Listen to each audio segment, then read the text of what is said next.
Bonjour tout le monde, alors un nouveau petit vidéo pour aujourd'hui.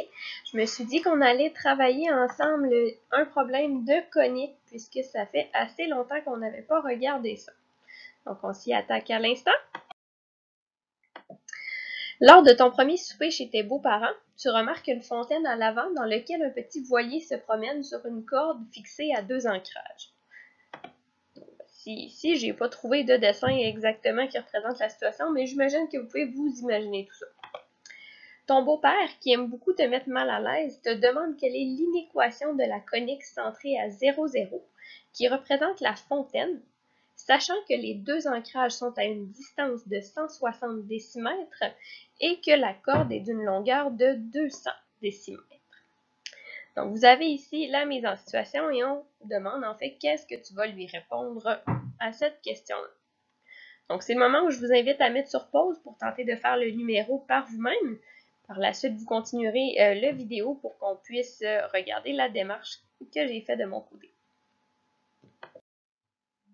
Super! Alors, comme d'habitude, j'ai répertorié en fait dans le haut ici les informations qu'on allait avoir besoin pour la démarche du problème. La première vraie grosse étape de ce numéro-là, c'est vraiment d'aller identifier, on parle de quelle sorte de conique. Parce qu'au niveau des coniques, on a vu le cercle, l'ellipse, l'hyperbole et la parabole. Donc, c'est important de savoir que lorsqu'on a deux points qui sont fixes et une corde qui relie les deux points, si vous vous rappelez bien du visuel, ça nous amène à une ellipse. Donc, on sait que la fontaine a une forme d'une ellipse. On sait aussi à quoi va devoir ressembler l'équation. Là, ce qu'on va devoir faire pour pouvoir donner l'équation et l'inéquation, c'est de trouver la valeur des paramètres A et B. Donc, dans la situation ici, lorsqu'on me donne la longueur de la fameuse corde, ça représente le grand axe de notre ellipse. Donc, ça représente 2A ou 2B, dépendamment si mon ellipse elle est horizontale ou verticale.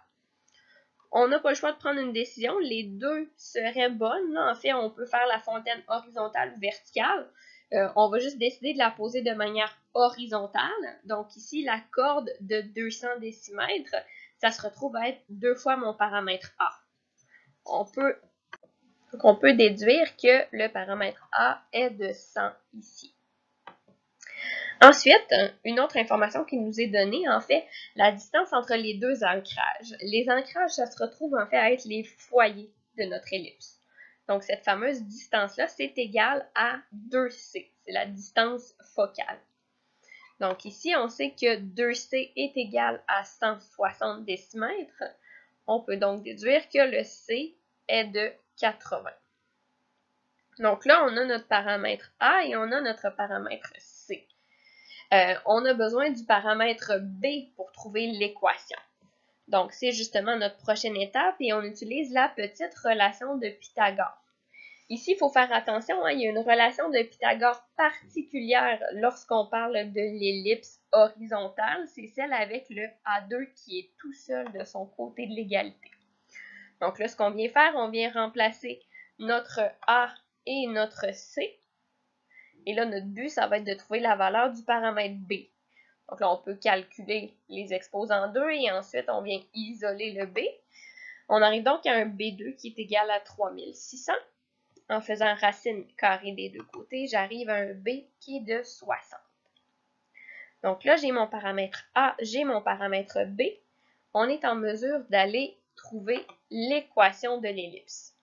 Donc ici, je sais que mon x2 et mon y2 sont seuls de leur côté de l'égalité, sont seuls ici en haut, puisqu'on nous disait dans la question que ça allait être une ellipse centrée à 0, 0.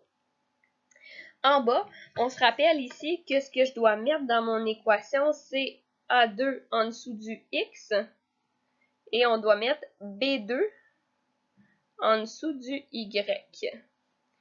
Donc, c'est pourquoi j'ai 10 000 ici, c'est le 100 exposant 2, et le 3600, c'est mon B2. Et l'ellipse est toujours égale à 1. Donc, ça, c'est pour l'équation. La question, si on y revient, c'était d'aller trouver quelle est l'inéquation. Si on regarde bien la question, on recherche l'inéquation. Donc, il me reste tout simplement à placer le symbole de la bonne manière. on recherche l'inéquation de la fontaine, donc c'est l'intérieur qu'on veut aller chercher. Et lorsqu'on parle de l'intérieur, c'est un symbole plus petit ou égal, ou strictement plus petit. Donc voici ici l'inéquation qui représente la fontaine. Si jamais pour votre part, vous l'aviez faite verticale, votre fontaine, donc quelque chose comme ça avec les deux foyers ici, à ce moment-là, au niveau de votre inéquation, c'est simplement le 10 000 et le 3600 qui auraient changé de côté. Donc, vous auriez eu x2 sur 3600 plus y2 sur 10 000. Le reste aurait été exactement le même. Donc, j'espère que ça vous a bien aidé.